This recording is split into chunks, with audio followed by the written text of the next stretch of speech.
अनंत सिद्ध परमेष्टि भगवान की, देवादिदेव मूलायक आदिनाथ भगवान की, शासनायक भगवान महावीर स्वामी की, आचार्य भगवंत कुंद कुंद देव की, आचार्य भगवंत विराग सागर जी महाराज की, आचार्य भगवंत विशुद्ध सागर जी महाराज की, आचार्य भगवंत विभव सागर जी महाराज की, द्वादशांग जिलवाड़ी माता की, आर्यका श्री सिद्ध श्री माता जी की, आर्यका श्री संत श्री माता जी की जय, सभा श्री माता जी की जय, वंदनी आर्यका संघ की जय। वंदन। प्रिय बंधुओं, यहाँ पर दर्शन पाठ के ऊपर में वाचना चल रही है और वाचना के माध्यम से यहाँ पर हमने जाना था कि अन्यथा शरणम नास्ति त्वामेव शरणम मम तस्मात् कारुण्य भावेन रक्ष रक्ष जिनेश्वरा। हे भगवान, आपके सिवा मुझे अन्य कोई शरण नहीं है। आप मुझ पर करुणा करके क्या करें, मेरी रक्षा करें। क्या करें मेरी? किससे रक्षा करना है भैया? पाप से कि पुण्य से? किससे रक्षा करें? संसार में जो भी दुख हैं उन सब दुखों से मेरी रक्षा करो। कौन करेंगे रक्षा? जो मोक्ष चले गए हैं वो रक्षा करेंगे कि जो अभी संसार में है वो रक्षा करेंगे? भैया विशेष जो मोक्ष चले गए, मंटी भैया, राकेश भैया, वे रक्षा करने आएंगे क्या? नहीं आएंगे। नहीं आएंगे। तो वे रक्षा कौन करेगा तुम्हारी? है अपने स्वयं को करती है। अच्छा ज्ञान है आप लोगों को। तुम्हारा जो भगवान जो जा चुके हैं वे रक्षा करने आएंगे नहीं, ये क्लियर है ना? तो फिर रक्षा कौन करेगा? तो यहाँ पर कहते हैं कि जो संसारी प्राणी हैं उन संसारी प्राणियों की रक्षा करने के लिए कोई संसारी प्राणी ही समर्थ है। प्रभु ने सामर्थ्य क्या किया? छोड़ दिया सब कुछ। 13वें गुण स्थान तक थे भैया। जब तक उन्हें करुणा थी तुम्हारे ऊपर में, धर्मेंद्र भैया, जहां 13वां गुण स्थान छूटा कि करुणा भी, भगवान आपको दया नहीं आती हम पर, हम इतने कष्ट में हैं और आप हाथ पे हाथ धर के बैठे हो। कभी कहा नहीं भगवान से ऐसा? अरे कह देते, अपने ही तो है, बुरा थोड़ी ना माने। अरे भैया ध्यान रखना, जब तक 13वां गुण स्थान है, जब तक वे संसारी हैं और 13वां गुण स्थान छूटा कि संसार भी, अर्थात 13वां गुण स्थान कब तक है? संसारी अरहंत अवस्था। कौन सी अवस्था है 13वें गुण स्थान में? और तो और भगवान की व्यवस्था तो देखो। हम तो आर्यिका बनने के बाद बोल रहे हैं, जिस दिन से दीक्षा ली उस दिन से ही बोलना प्रारंभ है, उपदेश देना प्रारंभ है। लेकिन हमारे प्रभु की विशेषता देखो, जब तक केवल ज्ञान नहीं हो गया तब तक उन्होंने प्रवचन देना प्रारंभ नहीं, क्योंकि उन्हें ज्ञान था कि मैं जो भी वचन बोलूंगा बिना केवल ज्ञान के आश्रय के वह वचन असत्य भी हो सकता है। इसलिए सत्य का ज्ञान जब तक नहीं होगा तब तक मेरे मुख से वचन भी उच्चारित। इसलिए दीक्षा के बाद भगवान मौन रहे। कब तक मौन रहे?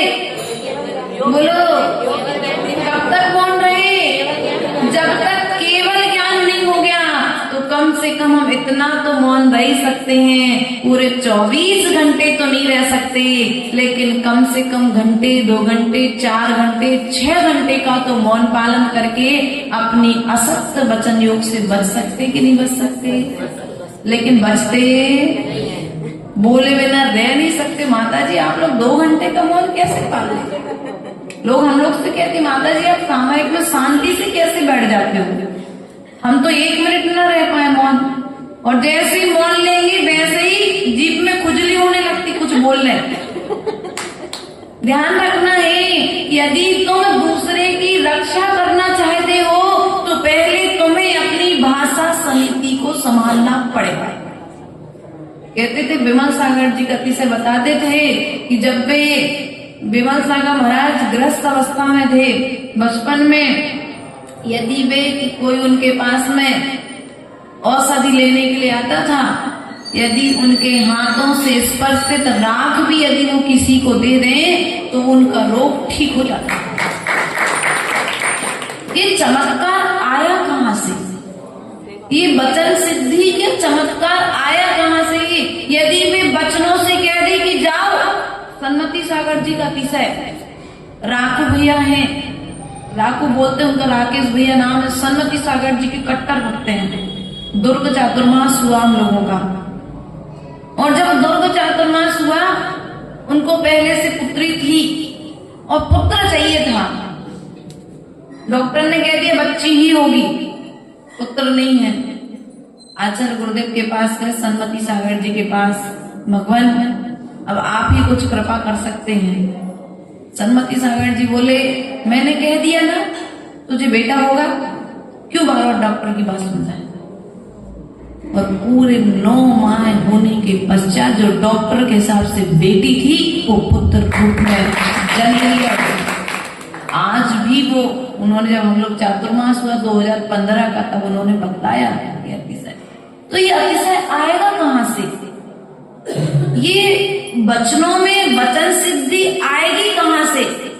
जब वचनों में वचन सिद्धि यदि लाना है तो पहले भीतर में करुणा और वचनों में सत्य भाषा लाना पड़ेगा। तब कहीं जाकर के तुम कहोगे और सामने वाले का काम, अरे हम तो कहते ही रहते किसी का काम ही नहीं होता। भैया ये तो देखो कि तुम सत्य वचन कितना पालते हो। निर्मल जी पीछे हो तो क्या होगा, हमारा ध्यान सब पर है, चिंता नहीं करना। क्या कहा कि हमारे पास में वचन बल का प्रयोग हम कितना कर रहे हैं। हमारे भीतर में आज करुणा चली गई, करुणा बिल्कुल शांत हो गई। आज लूटना, छल कपट पग पग में, जैसे कहते हैं ना, रग रग में खून का संचार हो रहा है, वैसे ही व्यक्ति की रग रग में बेईमानी भर चुकी है कि नहीं है? भाई भाई को छल रहा है, दूसरे को छले तो ठीक है। बेटा अपने पिता को छल रहा है, बेटी अपने माता पिता को छल रही है, समाज के भाई बंधु एक दूसरे को छल रहे हैं। बोलो अब ये जो छल का पट चल रहा है, इस छल का पट का फल भविष्य में क्या मिलेगा? आचार्य गुरुदेव कहते हैं जो दूसरे को छलेगा सो मछली बनेगा। क्या बनेगा? जो दूसरे को छलेगा सो मछली बनेगा। और तुम सोचते हो कि हम छिप करके पाप कर रहे हैं, हमें कोई देखने वाला नहीं है।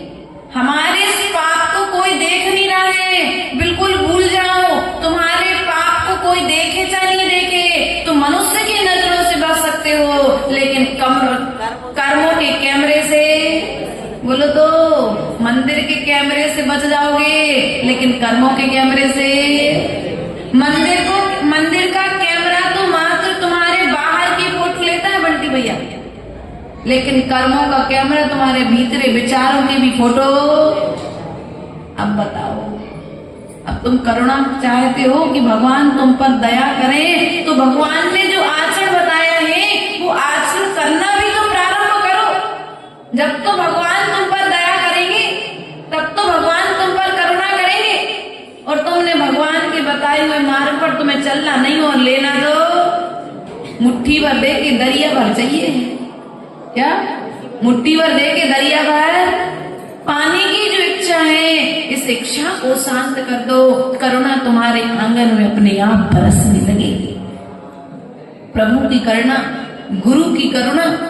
अब प्रभु तो तुम्हारे बीच में नहीं है, लेकिन प्रभु की भक्ति करोगे तो गुरुओं की करुणा तुम्हारे ऊपर। क्या? प्रभु की भक्ति करो, गुरुओं की विनय करो और शास्त्रों का स्वाध्याय करो। अभी पंचम काल में करने योग्य 3 ही काम है भैया। पंचम काल में यदि तुम्हें कुछ श्रेष्ठ कार्य करना है तो यदि जब तक गुरु का सानिध्य ना मिले तो क्या करो? प्रभु की भक्ति करो और शास्त्रों का स्वाध्याय करो। और जब गुरु मिल जाए तो प्रभु की एक पूजा कम कर लो, एक पे स्वाध्याय कम कर लो। गुरु से जाकर के तुम ज्ञान भी प्राप्त कर सकते हो। गुरु को देख करके तुम भावी सिद्ध भगवान मान करके प्रभु जैसे उनकी भक्ति भी कर सकते हो और गुरु की भी भक्ति गुरु मान करके बोलो कर सकते हैं। एक गुरु में तीनों समाहित है, और जब गुरु नहीं है तो हमें भेद में अलग अलग रूप से।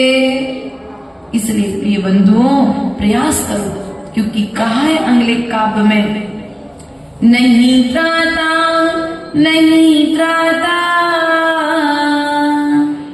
नहीं त्राता जगत त्रये बीतरागात् परो देवो ना भूतो ना भविष्यति। क्या? नहीं त्राता, नहीं त्राता, नहीं है। कौन नहीं है?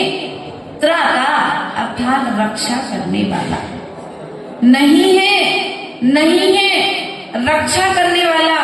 जगत त्रय, आपके जैसा रक्षा करने वाला कोई दूसरा बोलो तो। आग से बचाने वाला मिल जाएगा, पानी में गिरोगे तो पानी से बचाने वाला मिल जाएगा, आकाश से गिरोगे तो आकाश से बचाने वाला मिल जाएगा। लेकिन आचार्य भगवान कहते हैं यदि भव समुद्र से बचना है तो तुम्हें जिनेंद्र भगवान की भक्ति रूपी नौका में बैठना। इसलिए प्रयास और पुरुषार्थ करो। आपके समान संसार के दुखों से मेरी रक्षा करने वाला कोई दूसरा बोलो तो बोल दो, पाप नहीं लगेगा। हे भगवान, आपके समान संसार में मेरी रक्षा करने वाला कोई दूसरा, ऐसा विश्वास है भगवान पर? किस किस को है? अरे झूठी झूठी, अरे मायाचारी मत करना, यही पाप का बंद हो जाएगा। इतना विश्वास है कि विपरीत परिस्थिति जब तुम्हारे ऊपर पड़ती है तो प्रभु के चरणों में आकर के कहीं और भागते हो। जब यहाँ काम नहीं बनता तो कहीं दूसरी जगह भी एक बार तो ट्राई तो कर लो भैया।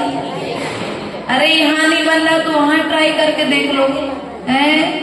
इतने अच्छे सम्यक दृष्टि आत्माएं भैया, आपका अभिषेक दीपक तुम्हारे गांव में मिलन भैया, तुम्हारे गांव में इतने अच्छे सम्यक दृष्टि श्रावक हैं, और जहां पर सम्यक दृष्टि श्रावक विराजमान रहते हैं निश्चित ही वहां पर चारित्र की गंगा बहती। आज भले ही तुम्हारे बीच में भीतर में चारित्रधारी तुम्हारे गांव से नहीं है, लेकिन एक दिन ऐसा दिन आएगा कि अभिषेक भैया मुनि बन करके, दीपक भैया साथ निभाओगे ना अपने दोस्त का, है? जब गृहस्थी में साथ में रहे हैं तो हम मोक्ष के मार्ग पर भी साथ में, यही तो सच्ची मित्रता है। इसलिए प्रिय बंधुओं, यदि करने योग्य कोई कार्य है पंचम काल में तो श्रद्धान कर लो। प्रभु जब तक मिले हैं, जब तक प्रभु की भक्ति कर लो। जब तक क्षयोपम है तब तक स्वाध्याय कर लो, और जब क्षयोपम कम हो जाए, भक्ति करने की शक्ति ना रहे तो गुरुओं की विनय कर लो। क्या कर लो? गुरुओं की विनय, गुरुओं की वैयावृत्ति, क्योंकि एकमात्र गुरु है पंचम काल में। अरहंत शास्त्रों के अर्थ हमें ज्ञात, लेकिन पंचम काल में मात्र एक गुरु है जो हमारे लिए श्रद्धान भी कराते हैं, ज्ञान भी दिलाते हैं, और फिर भविष्य में जाकर के चारित्र भी प्रदान। इसलिए प्रयास और पुरुषार्थ करो, गुरु की भक्ति में कभी भी पीछे बोलो तो। अरे समय नहीं है, क्या करें हम, हर सब काम छूट जाए लेकिन गुरु की भक्ति, गुरु की विनय नहीं छूटना चाहिए। नहीं त्राता नहीं त्राता नहीं त्राता जगत रे, बीत रागा परो देवो ना भूतो ना भविष्य। बीतराग देव के अलावा अन्य कोई दूसरा हमारी रक्षा करने वाला। बीतराग देव का स्वरूप क्या है?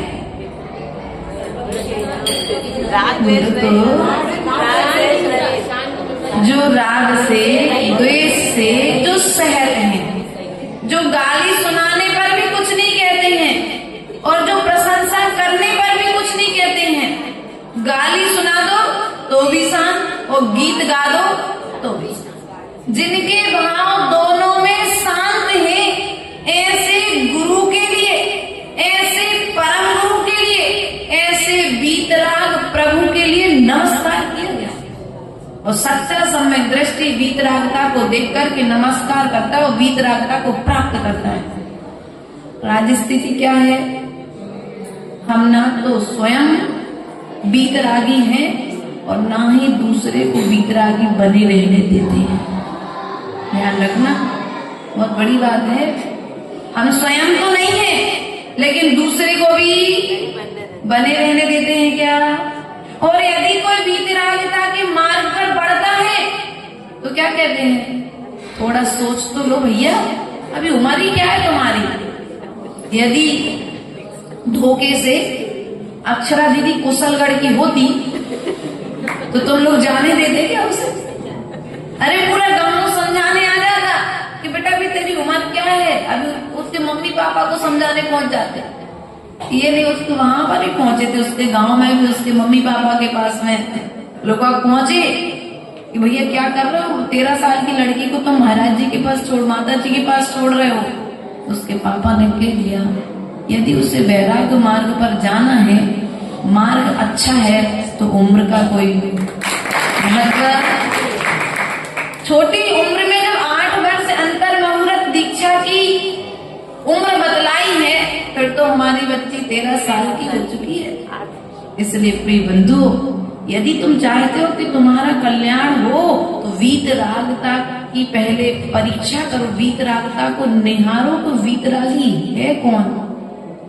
जो अस्त्र वस्त्र शस्त्र से सहत है वे वीतरागी। बोलो, अस्त्र वस्त्र और शस्त्र जिनके हाथ में है वे वीतरागी नहीं है।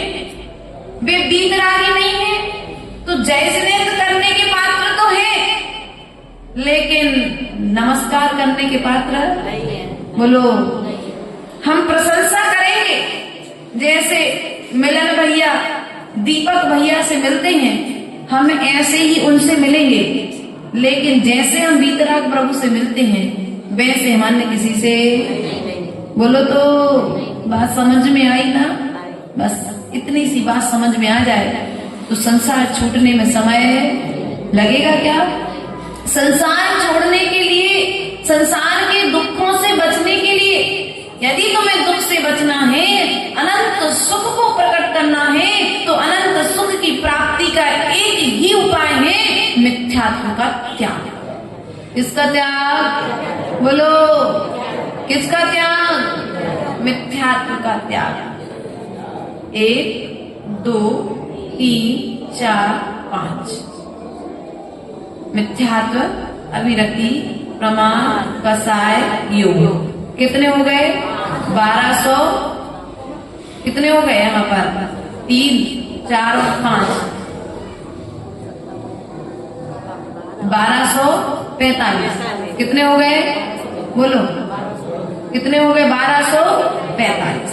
अब 1245 में से हमने 1 को कम कर दिया, कितने बचे? अब बोलो, कितने बचे? अब विचार करना है। अभी अपन विचार करते हैं इस विषय पर कि यदि हमने यहाँ पर 1 का आंकड़ा हटा दिया और 1